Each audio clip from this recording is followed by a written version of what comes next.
بدگمانیاں گناہ ہیں۔ میں نے دیکھا کہ کچھ مرد اور اکثر خواتین نماز پڑھنے کے بعد اور اٹھنے سے پہلے جے نماز کو ایک کونے سے موڑ دیتے ہیں۔ وہ ایسا کیوں کرتے ہیں؟ جب پوچھا تو مرد عموماً کوئی معقول جواب نہیں دیتے، کہتے ہیں بس ایسے ہی عادت ہے، اور خواتین کا اکثر وہی جواب ملا جو ہم اپنی نانیوں دادیوں سے سنتے آئے ہیں کہ جناب اگر کونا نہ موڑو تو شیطان نماز پڑھنے لگتا ہے۔ کتنی عجیب بات ہے نا؟ وہ شیطان جو ایک سجدہ کرنے کو تیار نہ ہوا، وہ بھلا اب کیوں نماز پڑھنے لگا؟ اگر اس نے اب سجدے کرنے ہوتے تو پہلے سجدے سے انکار ہی کیوں کرتا؟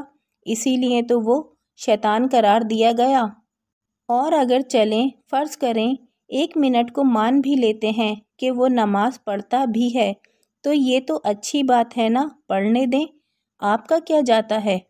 دوستو، اللہ تعالیٰ فرماتے ہیں سورۃ الحجرات ترجمہ، اے ایمان والو بہت بدگمانیوں سے بچو، یقین مانو کہ بعض بدگمانیاں گناہ ہیں۔ نہ جانے ایسی کتنی ہی بدگمانیاں ہمارے آباء و اجداد سے چلتے پھرتے ہم تک پہنچی ہیں، جن میں سے کسی کو بھی تاریخ اسلام میں کوئی اہمیت حاصل نہیں ہے، لیکن افسوس ہے کہ وہ ہمارے مسلم گھرانوں میں بڑی شدت سے اپنائی جاتی ہیں۔ مثلاً رات کو جھاڑو نہ دو گھر خالی ہو جائے گا، کینچی خالی نہ چلاؤ جھگڑا ہو جائے گا، خالی جھولا نہ جھلاؤ بچہ نہیں ہوگا یا بچے کو نقصان ہوگا، جھاڑو سے نہ مارو سوکھے پن کی بیماری ہو جائے گی، چوکھٹ پر بیٹھ کر کھانا نہ کھاؤ، یہ اچھا نہیں ہے۔ ایسی ہی بہت سی باتیں ہیں، جبکہ دین اسلام میں قرآن و حدیث میں ایسی بدگمانیوں اور تہمتوں کا کہیں ذکر تک نہیں ملتا۔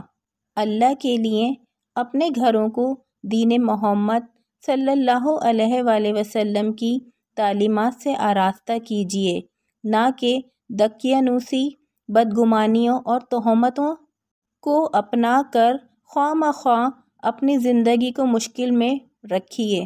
اللہ پاک ہم سب کو رسول پاک صلی اللہ علیہ وآلہ وسلم کی تعلیمات پر عمل کرنے کی توفیق عطا فرمائے، آمین۔ اگر آپ سب کو میری ویڈیو پسند آتی ہے تو آپ سب سے ایک چھوٹی سی گزارش ہے کہ میری ویڈیو کو لائک کیجیے تاکہ میری حوصلہ افزائی ہو سکے اور میں مزید آپ کے لیے اچھی ویڈیو لے کر آ سکوں، اور میرے چینل کو سبسکرائب کیجیے تاکہ میری مزید آنے والی ویڈیو آپ تک بآسانی پہنچ سکے، اور اس ویڈیو کو اپنے دوستوں میں بھی شیئر کیجیے تاکہ میری اور آپ کی طرف سے اچھی بات آگے جانے کا ذریعہ بن سکے، کیونکہ اچھی بات آگے پہنچانا بھی صدقہ جاریہ ہوتا ہے۔ جزاک اللہ۔